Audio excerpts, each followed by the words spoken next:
खुदावंद के ज़िंदगी बख्श कलाम में से पढ़ेंगे मत्ती रसूल की मार्फत लिखी गई अंजील 16वां बाब।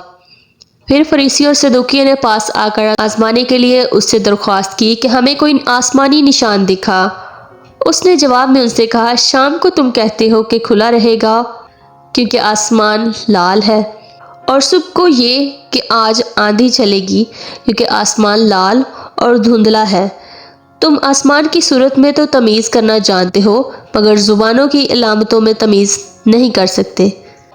इस ज़माना के बुरे और ज़िनाकार लोग निशान तलब करते हैं, मगर यूना के निशान के सिवा कोई और निशान उनको ना दिया जाएगा। और वो उनको छोड़कर चला गया। और शागिर्द पार जाते वक्त रोटी साथ लेना भूल गए थे। यीशु ने उनसे कहा, खबरदार, फरीसियों और सदूकियों के खमीर से होशियार रहना। वो आपस में चर्चा करने लगे कि हम रोटी नहीं लाए। यीशु ने ये मालूम करके कहा, ऐ कम एतकाद दो, तुम आपस में क्यों चर्चा करते हो कि हमारे पास रोटी नहीं? क्या अब तक नहीं समझे? और उन 5000 आदमियों की 5 रोटियां तुमको याद नहीं? और ना ये कि कितनी टोकरियां उठाई? और ना उन 4000 आदमियों की 7 रोटियां? और ना ये कि कितने टोकरे उठाए?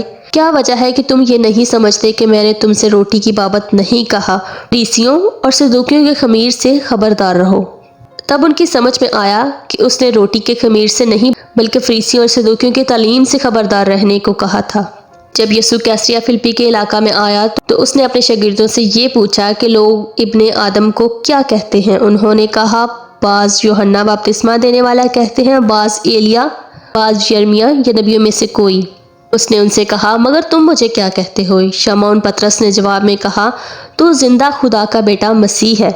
यीशु ने जवाब में उससे कहा, मुबारक है तू शमौन बरयोना, क्योंकि ये बात गोश्त और खून ने नहीं बल्कि मेरे बाप ने जो आसमान पर है तुझ पर जाहिर की है। और मैं भी तुझसे कहता हूँ कि तू पतरस है, और मैं इस पत्थर पर अपनी कलीसिया बनाऊंगा, और आलम अरवा के दरवाजे इस पर गालिब ना आएंगे।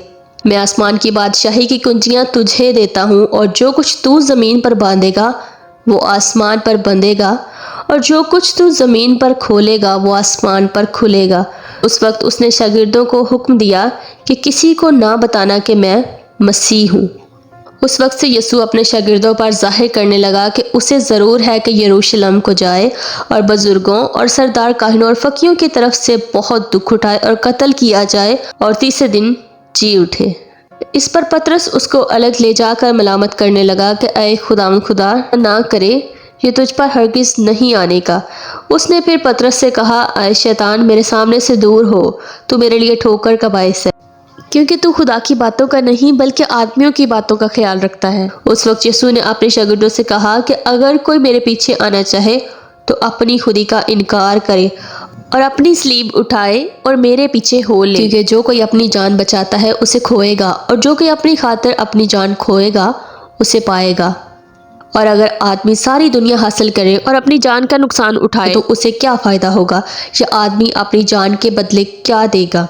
क्योंकि इब्ने आदम अपने बाप के जलाल में अपने फरिश्तों के साथ आएगा, उस वक्त हर एक को उसके कामों के मुताबिक बदला देगा। मैं तुमसे सच कहता हूँ कि जो यहाँ खड़े हैं इनमें से बाज़ ऐसे हैं कि जब तक इब्ने आदम को उसकी बादशाही में आते हुए ना देख लेंगे, मौत का मज़ा हरगिज़ ना चखेंगे। पाक कलाम का पढ़ा सुना जाना हम सब के लिए बरकत का बाइस हो। आमीन। God bless you.